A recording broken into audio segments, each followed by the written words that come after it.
तहरीक तहफ़्फ़ुज़ आईन पाकिस्तान ने अवामी राब्ता मुहिम के हवाले से क्या ऐलान किया है, कब ये शुरू की जा रही है, इसकी क्या तफ़सीलात हैं, आज इस पर बात करेंगे। जबकि दूसरी जानिब अलीमा खान समेत 11 मुल्ज़िमान के ख़िलाफ़ 26 नवंबर के एहतजाज के हवाले से भी केस की अहम समाअत हो रही है। इसकी डिटेल्स भी आपके साथ शेयर करेंगे। जबकि ईमान मज़ारी और हादी अली चट्ठा के हवाले से जो मुतनाज़िर ट्वीट्स का केस है उसमें भी अहम पेशरफ्त हो रही है, इस पर भी बात करेंगे। मैं हूं सहरिश खान, मेरे यूट्यूब चैनल पर आप सबको खुशामदीद।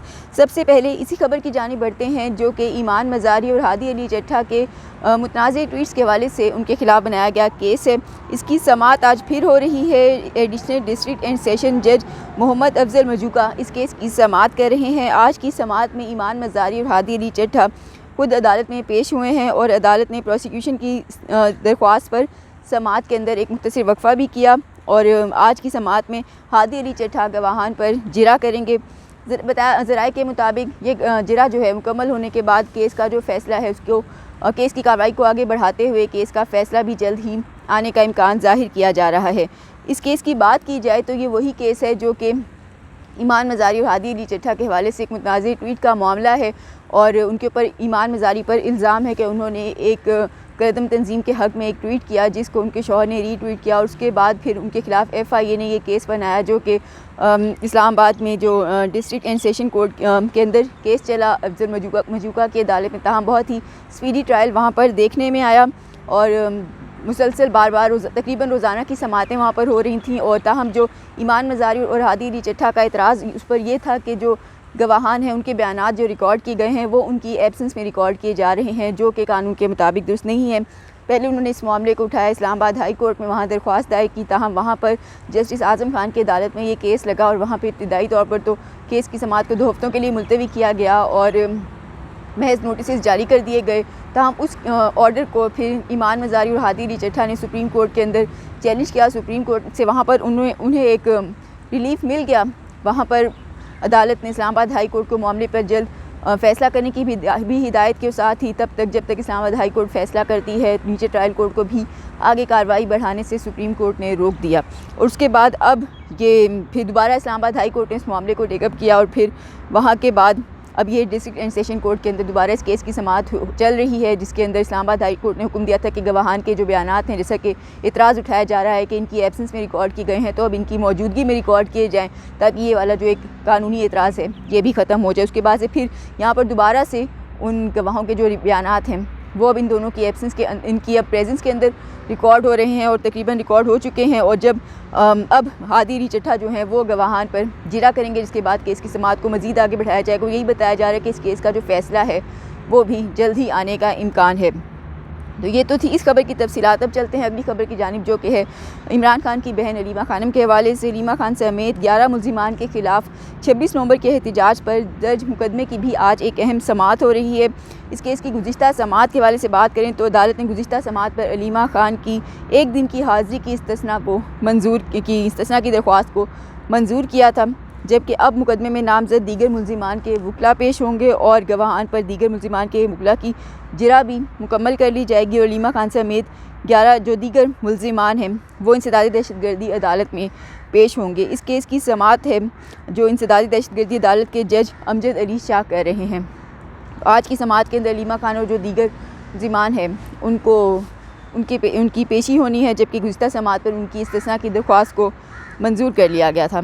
अब चलते हैं अपनी अगली खबर की जानिब जो कि तहरीक तहफ़्फ़ुज़ आईन पाकिस्तान के हवाले से है। तहरीक तहफ़्फ़ुज़ आईन पाकिस्तान और इसके जो मुज़ाकरात का मामला है वो तो एक तरफ चल ही रहा है, ताहम दूसरी जानिब जो है एक अहम अवामी राब्ता मुहिम शुरू करने का भी फ़ैसला कर लिया गया है। फ़ैसला ये किया गया है कि ये अवामी राब्ता मुहिम 8 जनवरी से बाकायदा तौर पर शुरू कर दी जाएगी। ज़राए के मुताबिक अपोजिशन इत्तेहाद इसी महीने की 8 तारीख से बज़रिया GT रोड अवामी राब्ता मुहिम शुरू करेगा जिसमें महमूद खान अचकज़ई, अल्लामा राजा नासिर अब्बास और दीगर रहनुमा भी शरीक होंगे।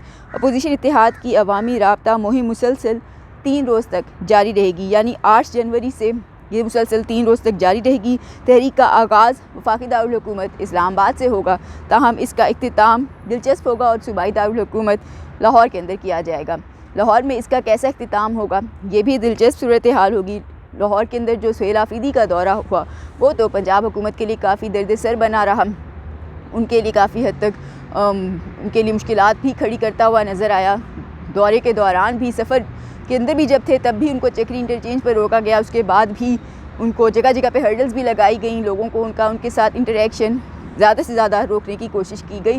ताहम इसके बावजूद जो जिनसे वो मिल पाए वहाँ पर उनको लोगों से तो बहुत अच्छा रिस्पांस मिला, लेकिन पंजाब हुकूमत की जानिब से बहुत ही तंग नज़री और बहुत ही तंग दिली का मुजाहरा किया गया।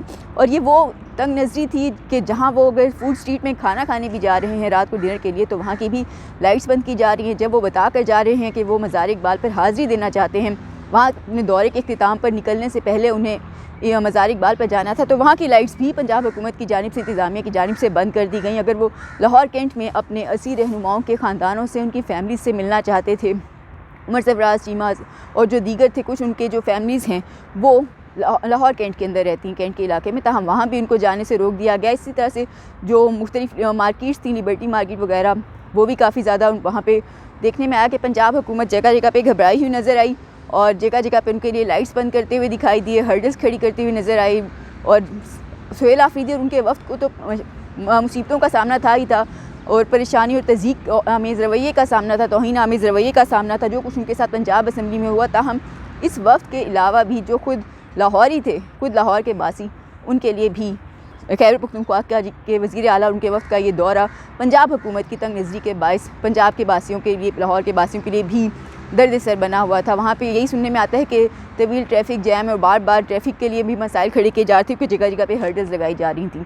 उसके बाद से खुद नून लीग वाले भी पंजाब हुकूमत की इस तंग नज़री पर, तंग दिली के मुजाहरे पर उन पर तनकीद करते हैं। साथ ही पीपल्स पार्टी ने भी अहम ऐलान किया है कि कहा है कि अगर सुहेल आफरीदी, जैसा कि वो ऐलान कर चुके हैं कि वो सिर्फ लाहौर ही नहीं बल्कि आगे भी जाने का इरादा रखते हैं, कराची भी आएंगे, सिंध का दौरा भी करेंगे, तो दूसरी जानिब जो पीपल्स पार्टी की जानिब से ऐलान किया गया है कि ज़रूर आएँ वो सिंध, और वहाँ पर उनके साथ जो कुछ पंजाब में हुआ वो कुछ उनके साथ वहाँ पर सिंध के अंदर नहीं किया जाएगा। उनको बहुत अच्छे तरीके से वहाँ पे वेलकम भी किया जाएगा। वहाँ पे ये भी बताया जा रहा है कि उनका वहाँ पे पुरतपाक इस्तकबाल किया जाएगा, उनके साथ हर जगह पे मुकम्मल बाकायदा ताउन किया जाएगा। तो देखना ये है कि अब अवामी राब्ता मुहिम के अंदर जैसा कि इसका जो आगाज़ है वो इस्लामाबाद से बताया जा रहा है, लेकिन इसका इख्तिताम इसके शेड्यूल के मुताबिक लाहौर के अंदर किया जाएगा। तो इस बार लाहौर में हुकूमत क्या करती है, पंजाब हुकूमत वहाँ पे कैसा रद्द-ए-अमल देती है, इस इख्तिताम को, इस अवामी राब्ता मुहिम को